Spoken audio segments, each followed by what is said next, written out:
What's up, guys? Me again. Wanted to take a second today, make another video for you guys. And today I'm going to do something a little different. Recently I've been getting a lot of questions regarding my Instagram posts and videos. And there's one particular question that keeps popping up over and over again. So I thought, this could be an opportunity to kind of explore the answer to that. And the question that I keep getting is, how do I get these custom knives? Several of these, and I'm sure you've seen in my videos, are pretty rare. And the question is, how and where are you able to get these things? And I think I need to take a moment to kind of address that question and explain how the knife collecting hobby works and exactly how much work it is to actually acquire some of these pieces. Obviously there's guys out there that have just unlimited funds, and you know how the world works. You throw money at anything and you can kind of get anything you want. But that kind of defeats the purpose of the collecting hobby and why it's so attractive to so many people. And it might be a good opportunity to kind of go over how I got into it and the evolution of a collector. So I grabbed 6 pieces.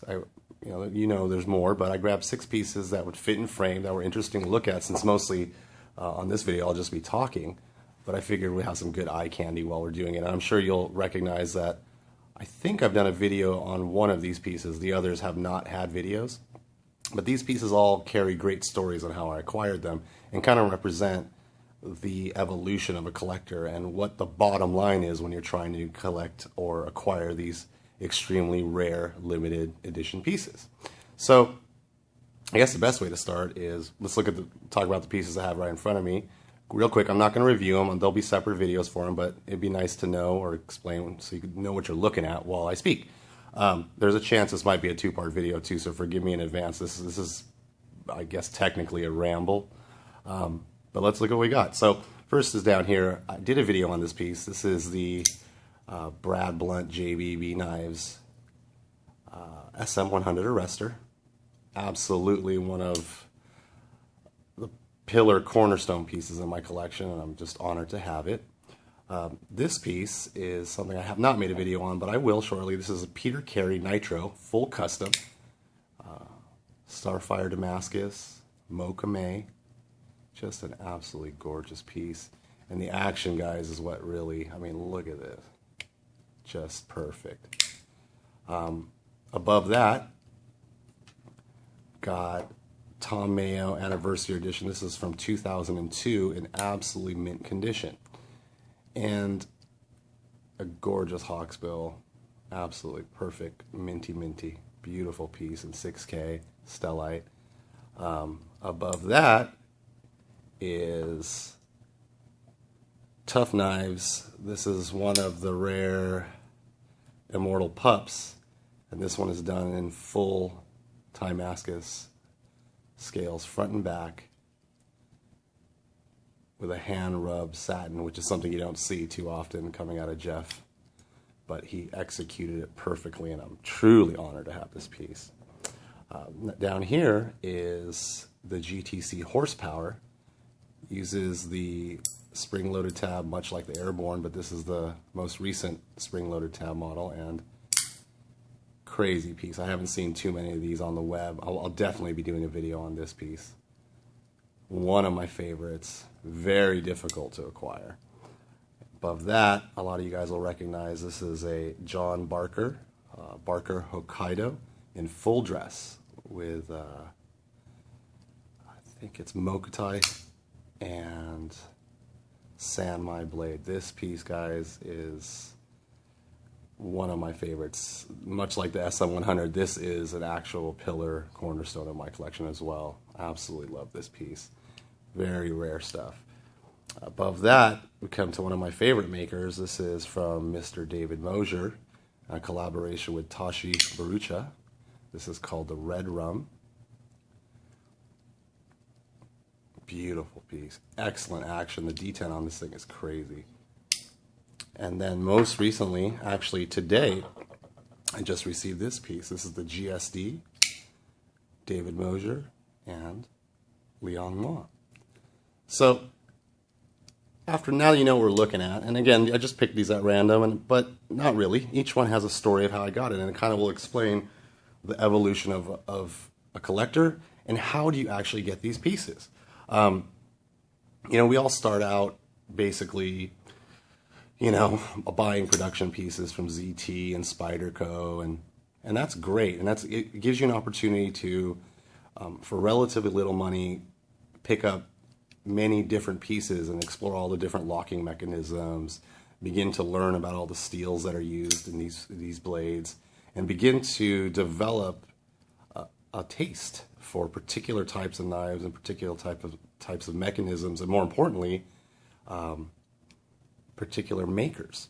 And much like everybody, I did a couple years of the production lines and mid-techs and all that good stuff, and you eventually come to the point where you're like, I've spent so much money, in aggregate, when you add up all the production pieces together, that you kind of are left thinking, well, why didn't I just buy a custom right from the beginning, and hence the beginning of the chase.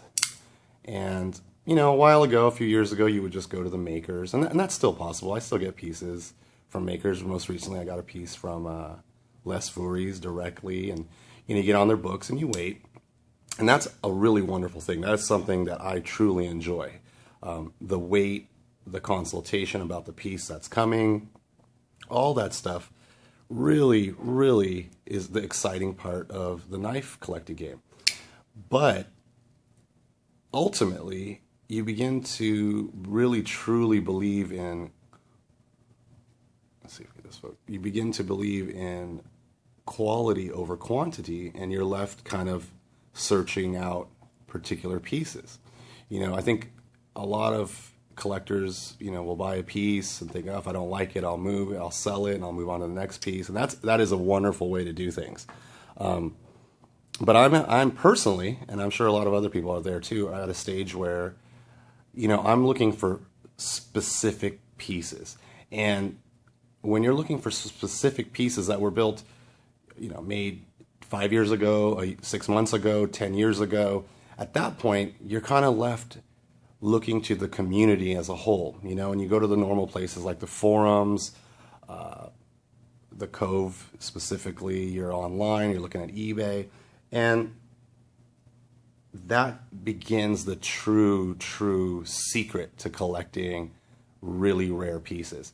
It's all about relationships, and I think that's what appeals to most of the serious, collectors. You begin to forge friendships with other collectors throughout the world. I mean, perfect example is this. Today, this knife arrived to me from Paris, France, from a wonderful collector, and I'm sure many of you know him, TZVY. He has a fantastic YouTube channel. I will link it in the description below, and you should check out his videos. Larger than life personality, extremely entertaining and extremely educational. And he's had this piece in his collection for a long time, and I've been looking for this piece for about a year. And the only way I was going to get this GSD, because there's only 10 of them, is from another collector. And oftentimes on these short limited run knives, they just go into the ether. They never come back out on the market. And when they do, you hear other video guys saying, jump on it. And I saw this, I reached out to him and said, hey, I'm interested. And he recognized that I had been on the Grail hunt for this particular piece, and he graciously sold it to me. So, that's how you get pieces that are so limited. The other way is through dealers. And this is where I want to take a moment and explain, you hear a lot of guys on videos complaining about dealers and how dealers inflate the prices, and you know what? They're running a business, and if you're going to go to the dealer, you have to understand that there is going to be a premium paid. However, there's value there. If you're going to a dealer for a piece that is still in production, or you could just get on a list and wait, or you can possibly pick up an Cove from another collector, great. You're going to pay slightly higher because it's the instant satisfaction, the instant gratification factor that you get by going through dealers. But more importantly, the dealers have forged relationship with makers over the years, and other collectors. And oftentimes, guys like myself, when we decide we want to either sell a piece or trade a piece, you go to a dealer because they can get it done. Their network is much larger than one's own, my own. And in time, after you build relationships with those dealers, they begin to learn your taste and what you're looking for, and they begin to understand the stage in your collecting that you're in. So, for example, this piece, the SM100 was a piece that I have been longing for a long time, about a year, probably more than a year. And honestly, like I said in the video when I reviewed it or kind of showed it off, I thought I'd never have the opportunity to get one of these. These are one of the rarest knives out there. And I thought, you know what, I'm going to talk to my local guy and see if that's something he can get. And this, everybody knows Sacco from Recon 1. And I reached out to him and asked him, is this something that you might be able to acquire through your network of, makers or collectors that you've worked with over the past years? And without blinking an eye, he said, it is something I could do for you. And that's where, the power of the dealers come in. They are more like collectible brokers, same as buying art or watches. If you're buying a high-end watch and it's not in production at the time, you're limited. You have to buy it off somebody else, or you go to a purveyor of watches. And these dealers, like Sacco, like Scott at Blade Junkie, Dave Stark at Steel Addiction, this is what they do. They are professionals in acquiring these pieces. If you utilize that and you build the relationship with them, they begin to understand what you're looking for, and believe it or not, they can get it for you. And again, you will pay a premium. They're in business. However, if that's the piece you want and you're really starting to play around with very rare or limited edition pieces by very rare or very busy makers, sometimes you have to do that. And I am absolutely okay with that.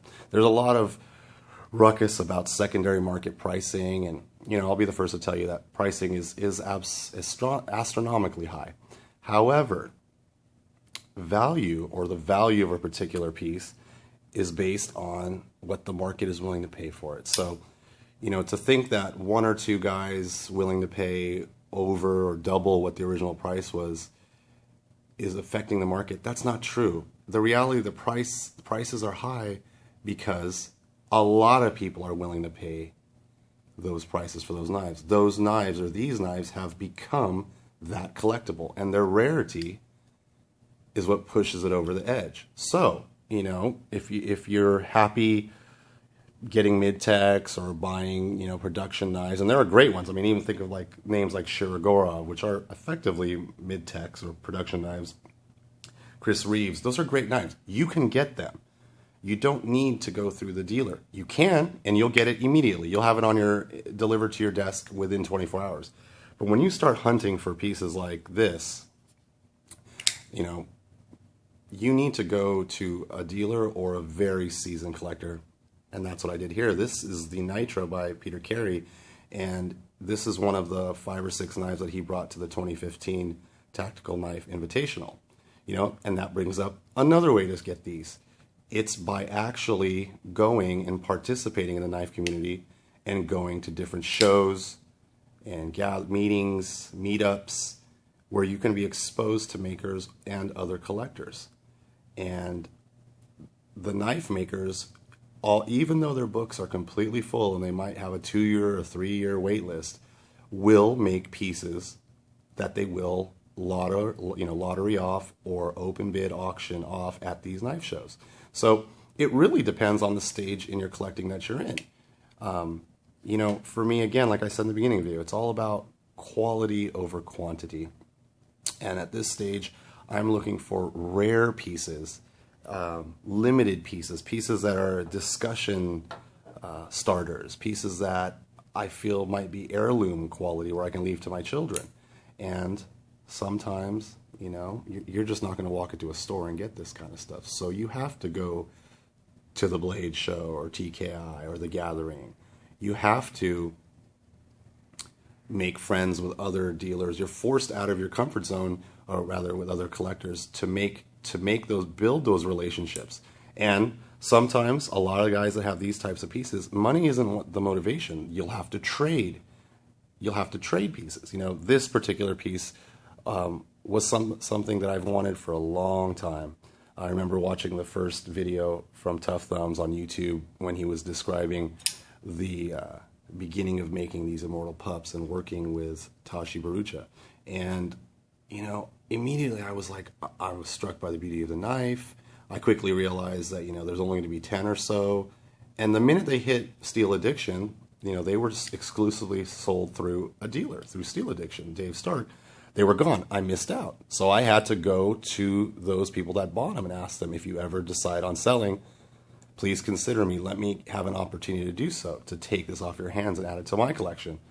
And lo and behold, time passes, and those collectors reach out to you because they remember that you wanted to do that. The knife community is a close-knit community. The collectors of custom knives especially are, we all share a very similar hobby and love for this, you know, this type of collecting. So we work with each other. We're friends after just a few conversations. So, you know, that's how you're limited sometimes. You're limited to things like that, but it's not a limitation. It's the beauty of the knife collecting culture to make friendships across the country, across the globe. You know, Blade is coming up, and I look forward to going, which I am, meeting all these great, you know, posters from Instagram, from YouTube, shaking their hands and sharing at the end of the day the love for our knives. And inevitably a conversation will come up and talk of trades or pieces for sale or the opportunity to express to the dealers or the other collectors, I'm interested in that piece, and if you ever get, you know, you get sick of it or you ever want to move it, please, you know, give me a call. And that's how you get these pieces. It takes time. It takes the hunt for the piece. And I think to a lot of us collectors, that is as important as actually owning the knife, caring for it, playing with it, fondling it. It's the hunt that drives us, that makes us go crazy and gives us the pleasure. This piece in particular, I mean, I got this today. I'm on cloud 9 with this. This is a beautiful example from David Mosier and Liang Ma. This knife to me is absolute perfection. Absolutely beautiful. And now that it's in my collection, I'm just the caretaker for it. Or I keep it long enough that I can give it on to the next generation in my family. But it was a year-long hunt and a very pleasurable one of talking, of asking different collectors, do you have one? Have you seen one? And the day that it comes that you know you've now scored it and it's on its way and you're checking that tracking number, guys, that is what it's all about. That is the funnest thing in the world, and that's why we do it. So if you just look, you know, I know if you're not a collector and you're watching my videos, you think, wow, this guy's got all these knives. This collection was built over a long period of time, a lot of trial and error, buying pieces, hunting for pieces, speaking with different collectors, with dealers, having different dealers looking out on the hunt for trades that are coming to them and keeping me in mind when that trade comes across their desk or that phone call comes that, you know what, Mark's looking for one of these and I know he's willing to buy it. And at the time comes, if the money's not available, the money's not available. You pass, or you trade, or you take a few and you sell them online to drum up the money to get what you want. And that is the beauty, again, of this knife collecting hobby. Guys, it's honestly one of the funnest things in the world. It is equivalent to collecting watches, or guys that are really wealthy collecting cars, wines, cigars, art, rugs, all the same thing. These are art pieces, and they represent hours of hard work by a maker. They're handmade pieces. This piece is made by hand. This piece, these are all made by hand. And yes, some of them use CNC, some of them use manual machines, meaning there's no computer assistant. But each knife individually represents something from that maker. And the moment you latch on and say, you know what, I'm going to hunt after a red rum, I want that in my collection, the fun and the work begins. You know, you identify what you want, and then you look for it. This piece came to me through Dave Stark at Steel Addiction. You know, we talked, many times, and I mentioned to him that I have a true love for, collaborations with Tashi involved. And he asked, which ones do you have? Which ones don't I have? And I mentioned, I don't have this. And a month later, I got the call. He told me it's there. And guys, this was brand new from the maker directly through Dave Stark. So I'm the first owner of this knife. And obviously it's mint. And I get the warranty, the lifetime warranty, the sharpening service, all that stuff. So you get, however you have to get the piece, you have to get the piece. And it's not about just spending tons of money. Because as you collect and you grow as a collector, you have your own inventory that has value that you can sell. It's dangerous to think that you just come into this game and you just start throwing money around and getting the pieces that you've been looking for instantaneously. If you do it that way, first, there's no fun in that. You're just a hoarder, basically. Or you're spending so much money so quickly. The challenge is to move up, to have your collection evolve into pieces like this. And by no means am I done yet here. Ultimately I want to get a Rexford and pieces like that. I just haven't found the piece that I want to put my full efforts behind to try to acquire. But when I do, if I have to sell a couple pieces or trade a couple pieces to get to that next Grail piece, and I mean truly Grail piece, I will do so. Or if there's a piece you want and you aren't willing to sell, then you save and you wait, the same way you do if you want a new watch or a new set of wheels for your car. It's the same thing. So I hope this kind of sheds a little bit of light on it. It's not my normal type of video, and I hope you kind of enjoyed seeing a bunch of cool pieces together at once. But again, if you have any questions at all, if you're wondering or I wasn't clear enough on certain topics, please let me know. And we can talk. This is I look forward to meeting a lot of you guys at the upcoming knife shows or meetups, and you'll begin to understand that the relationship with your fellow collector and with your local dealer, or not even local dealer. I work with guys from Tateco, with John in Pennsylvania, or guys wherever they are in the world. That relationship that you build, that friendship, is what will lead you to having the opportunities to trade up, or sell, or outright buy particular pieces. And every once in a while, you'll come across a piece like this that you just know in your heart will remain in your collection for as long as you have the love for knives.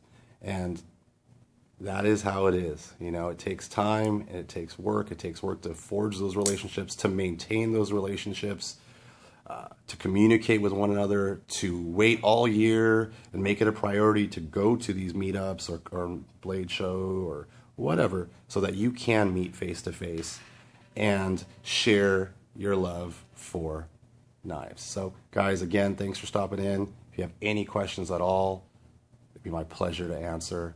Again, I appreciate you watching these videos, and I'll have another couple reviews coming up shortly. I'll probably record a couple more today. So thanks for coming in. Take it easy.